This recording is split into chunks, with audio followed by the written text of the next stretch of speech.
Let's go right to the phone lines. First up, Jason, listening in Columbia, South Carolina on the web. Hi, Jason. Hey, Hank, how are you? Good, how are you? Oh, doing well. Just have a quick question for you. My question is in regards to a difficult passage, and that is Ezekiel chapters 40 through 48, talking about Ezekiel's temple. Mm-hmm. And I've got a book here. It's written by a dispensationalist. It's Messiah's Coming Temple, and it's basically an argument for that there would be a millennial temple. And I know that you don't hold that view, but I want to be true to the biblical text. And so my question is, how do we take this passage and store it in light of its historical context? Is it a literal temple? Is it symbolic, representing something else, or a third option? Yeah. Well, a couple of things. One is I would like to direct your attention to an article that I wrote for the Christian Research Journal, What's the Key to Interpreting Ezekiel's Prophecies? And what I point out there is that apart from historical context, we're hard-pressed to understand Ezekiel's prophecies. So we have to be mindful of the fact that Ezekiel is prophesying from the dusty environs of a refugee camp in the south of Babylon near the river Chebar. And from there, he looks into the eastern sky and he longs for the glory of the Lord to return to a temple that had vanished into the rocks that once surrounded it. In other words, he yearns for the promise of a temple whose glories would exceed even that of Solomon's temple. So in the spirit, Ezekiel looks forward to events that would take place a generation later, a time when Zerubbabel would rebuild the glorious temple, when Ezra would rebuild the spiritual condition of the exiles, when Nehemiah would challenge his fellow countrymen to arise and rebuild the shattered walls of Jerusalem. So the point that I'm making is that we should not presume that Ezekiel longs for a third or even a fourth, a millennial temple, when a second temple has not even as yet arisen from the ashes. Now, he's looking at the temple and describing the temple with longing, but it's a temple that is not yet in existence. So he's looking at the idea of a new temple when the old temple is in ruins.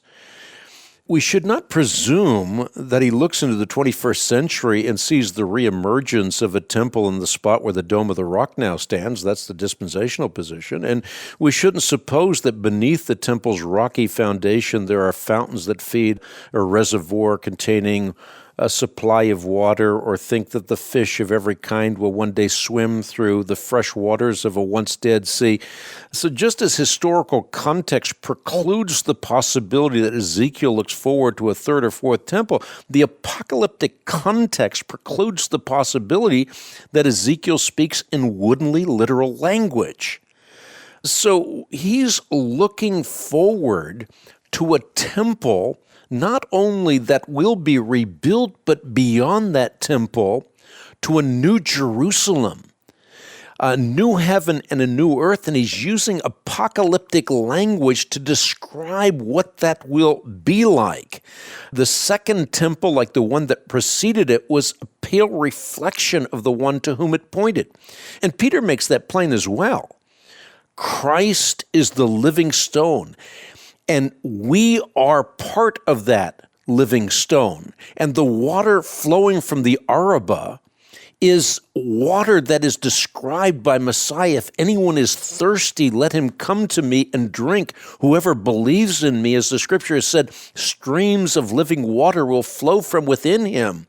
And John sees the river of the water of life, which was once available, then gone, and then will be available again. It's kind of like the tree of life, right? We see the tree of life in Eden, and then we see the tree of life again in paradise restored. And this is the same idea.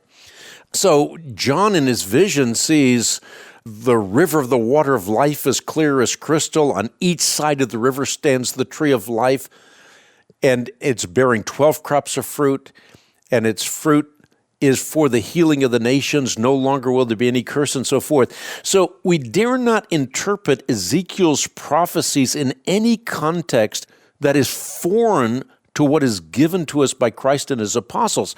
What I'm saying here is that the magnifying glass through which we read the law and the prophets should remain in the hands of the New Testament writers, and they're giving us a perspective for understanding Ezekiel's prophecy. And if we come up with fancy interpretations based on fertile imaginations, we're going to miss all that. We should look at the interpretation that the New Testament writers give for what's going on, and then we should see the context in which Ezekiel himself is writing.